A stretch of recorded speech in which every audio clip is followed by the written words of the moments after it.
Assalamualaikum teman-teman, sahabat online, sahabat Dumai, Umi Widi. Jumpa lagi di channel YouTube Widya Arrowi. Teman-teman, hari ini saya ingin berbagi kisah sedikit tentang perjalanan hidup atau juga kejadian-kejadian dalam hidup, dan juga tentang kondisi. Mungkin ada yang bertanya-tanya kenapa mata saya seperti ini ya. Jadi saya ingin mengulik, menceritakan, berbagi sedikit dengan teman-teman gitu ya. Jadi sebenarnya mata saya ini tidak seperti ini sejak lahir. Jadi saya mengalami mungkin kekurangan, ibaratnya kekurangan dari mata saya ini ketika saya SD kelas 5 ya, tepatnya kelas 5 SD ya. Saat itu saya saat itu saya sedang berolahraga. Kemudian olahraga saat itu tuh loncat jauh. Nah, ketika berolahraga saya bisa menghasilkan atau mendapatkan nilai yang bagus, atau bisa loncat jauh itu sampai dengan jauh gitu ya, sampai maksimal istilahnya seperti itu. Nah, kemudian tidak terasa kelang 1 minggu mungkin ya, sekitar 1 minggu lah. Jadi mata saya mengalami kelainan seperti ini. Kata orang, sakit yang saya alami ini disebabkan karena non medis. Kalau istilah orang Jawa, sawanen, kesambet, apalah semua kata orang itu untuk berobat, bawa ke sini, bikin ini, dimandiin bunga, apa semuanya itu sudah saya pernah lakukan. Sudah dilakukan juga oleh orang tua saya, usahanya biar saya sembuh. Tapi ketika saya telisik, ternyata itu sepertinya kejadiannya ketika saya loncat jauh, ketika kelas 5 SD. Setelah itu ibu saya atau keluarga saya, orang tua saya itu kaget semua. Ketika sore, ceritanya pas sore hari, kan dulu saya sekolah madrasah. Jadi gini, saya setelah pulang sekolah madrasah itu, saya menonton TV. Nah, ketika saya menonton TV, tiba-tiba saya merasakan kok saya bisa melihat pandangan mata saya ini menjadi 2. Nah, tapi saya belum tahu kalau mata saya ternyata tidak bisa gerak 1. Nah, pas ketika itu saya dipanggil ibu saya untuk mandi, sholat. Saya melihat ke orang tua saya, dan ibu saya otomatis kaget.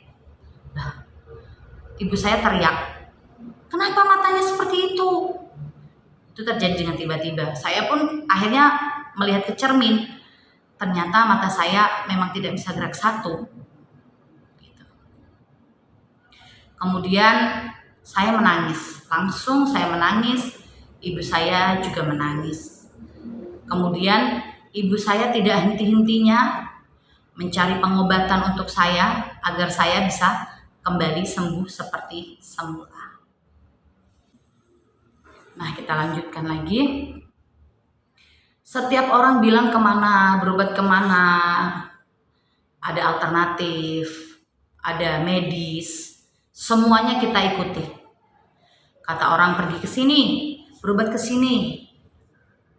Orang tua saya selalu mengajak saya untuk pergi berobat ke situ, agar ingin anaknya tuh kembali normal gitu. Tidak seperti ini. Dan pada tahap itu, ketika mata saya sudah mengalami seperti ini, saya merasakan sangat sakit di kepala saya setiap hari. Hampir setiap hari itu guling-guling, nangis, malu, sedih, sakit, ada semua rasa yang saya alami, yang saya rasakan. Dan juga tentunya orang tua saya, keluarga saya sangat sedih sekali.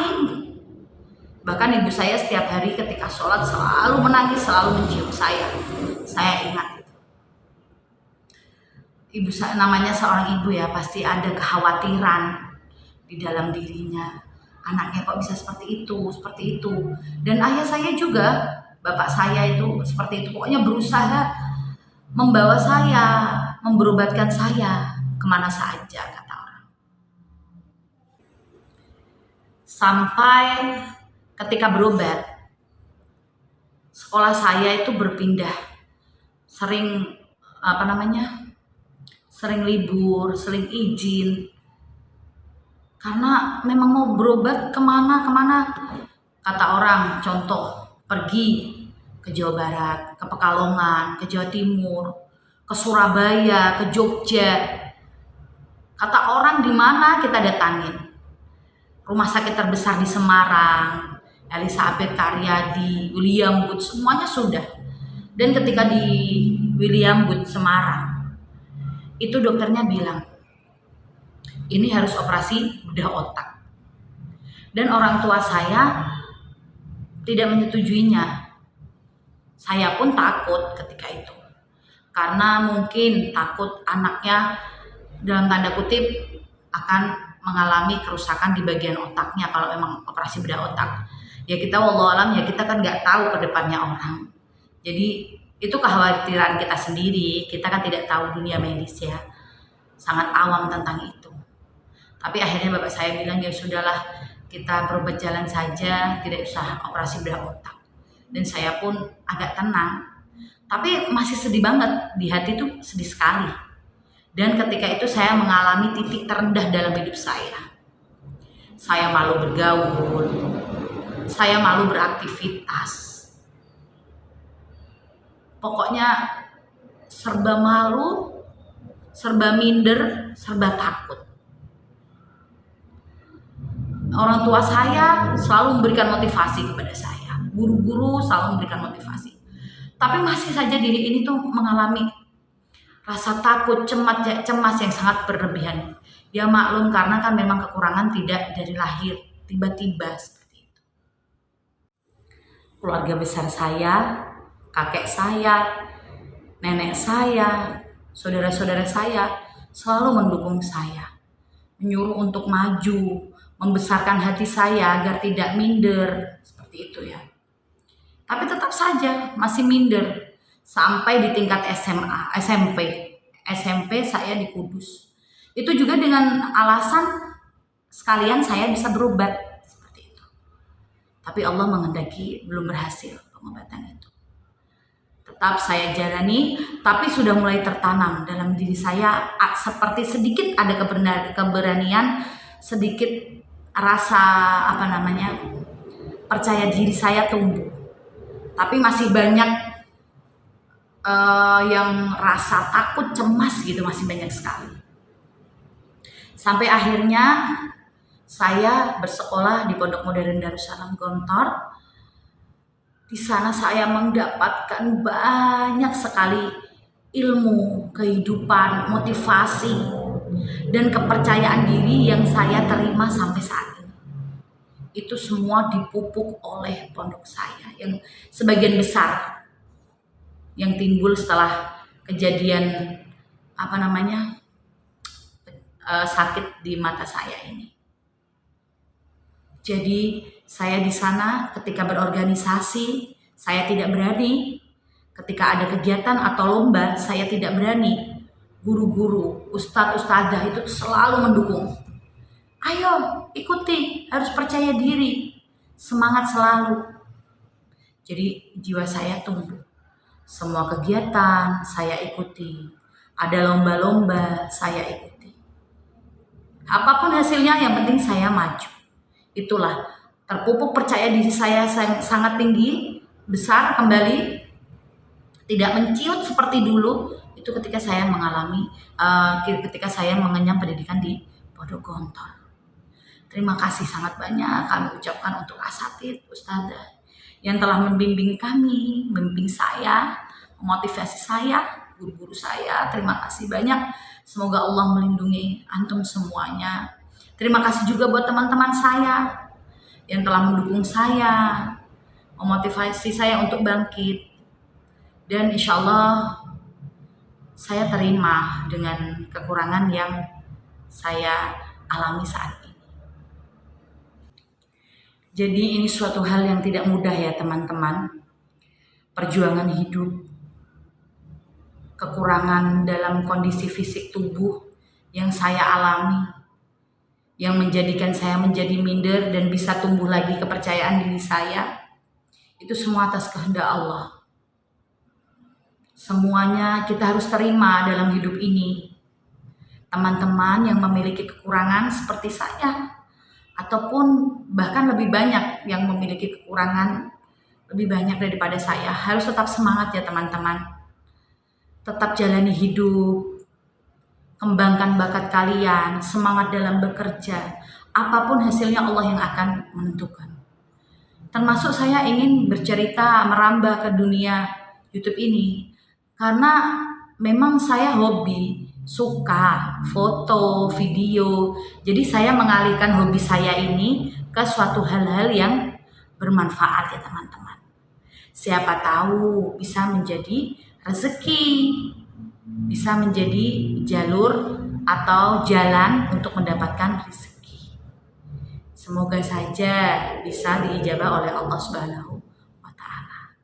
Jadi saya harus semangat, jangan minder, jangan bersedih hati, jangan berkecil hati ya teman-teman. Terus berusaha, terus maju. Apapun hasilnya kita serahkan kepada Allah.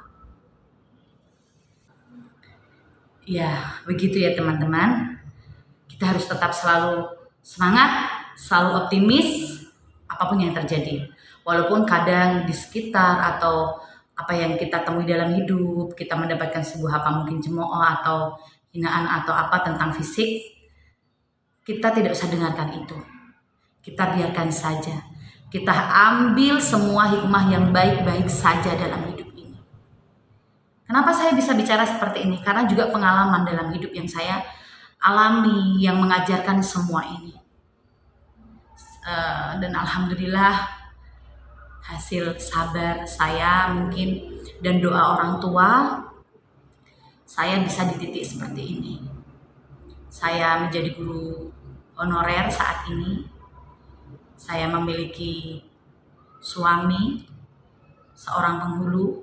Saya memiliki anak yang manis-manis, 2, sudah lengkap, cewek dan cowok, Kak Riasa, dan cewek itu namanya Mbak Shena. Jadi teman-teman harus optimis, selalu berpikir yang baik dalam pikiran kita. Siapa tahu kita mendapatkan rezeki yang tidak kita sangka, mendapatkan hal-hal yang baik dari pikiran-pikiran baik kita. Kenapa saya memberikan cerita hidup saya tentang mata saya ini? Karena mungkin di sana itu banyak teman-teman yang mengalami kekurangan atau kekurangan fisik atau dalam segi apapun mungkin. Terutama fisik ya teman-teman. Itu yang merasa minder agar dia bangkit kembali. Semangat kembali.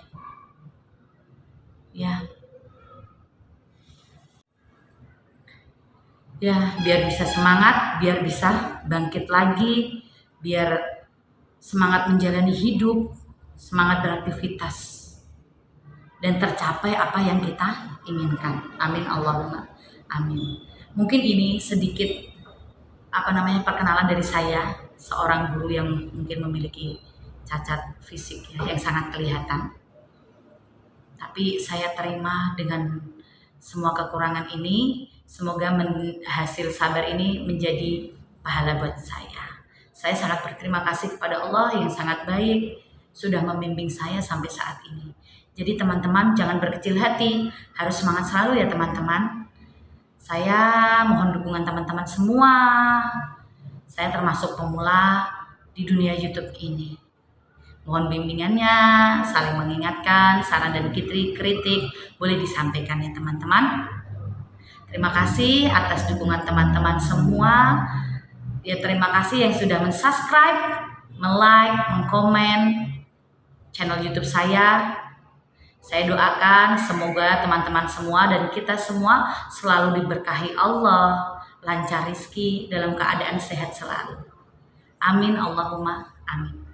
Terima kasih teman-teman telah mendengarkan sedikit kisah hidup saya tentang mata saya ini. Semoga ada manfaat yang bisa diambil dari kisah hidup saya, yang bisa menjadikan motivasi teman-teman semuanya.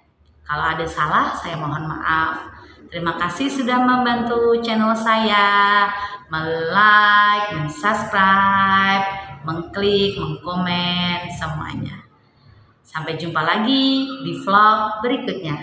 Assalamualaikum warahmatullahi wabarakatuh.